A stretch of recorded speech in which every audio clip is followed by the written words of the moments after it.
دي بقت مالية السوق يا جماعة، وال3 كيلو ب10، أنتِ لسه ما جربتيش، ده تعالي هنا على طول هنعمل أحلى طريقة للبطاطا، كل اللي هياكلها مش هيصدق إن دي بطاطا خالص، خصوصًا كمان حلوة جدًا بتدفّي ومغذية جدًا للأطفال.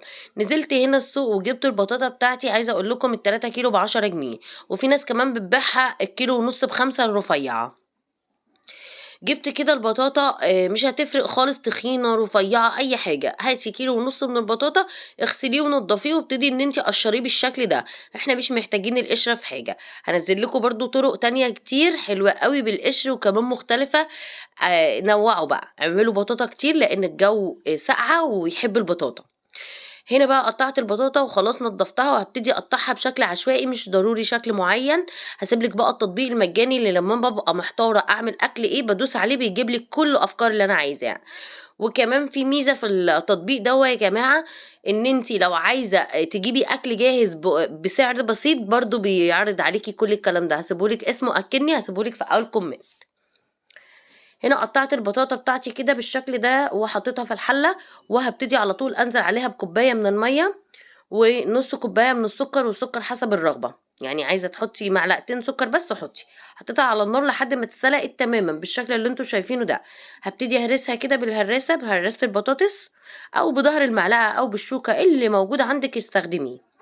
ما تنسيش بقى تخشي الصفحة تشوفي كل الوصفات اللي أنا بانزّلها، لإني الإشعار ما بيوصلش لحد، فهتلاقي وصفات كتير أوي حلوة هتعجبكم. هنا بعد ما هرست البطاطا ابتديت إن أنا أعدلها بشكل مستوي كده، واضبّطها في نفس الصينية بتاعتي دي هتخش الفرن عادي، لو الصينية بتاعتِك مش هتخش الفرن انقليهم في صينية، بالشكل ده كده. هنركن بقى البطاطا على جنب ونجيب بقى لتر من اللبن، عمل معايا حوالي 4 كوبايات من اللبن، بالشكل ده كده. بعد كده بقى هانزل عليهم بمعلقتين من النشا ومعلقتين من الدقيق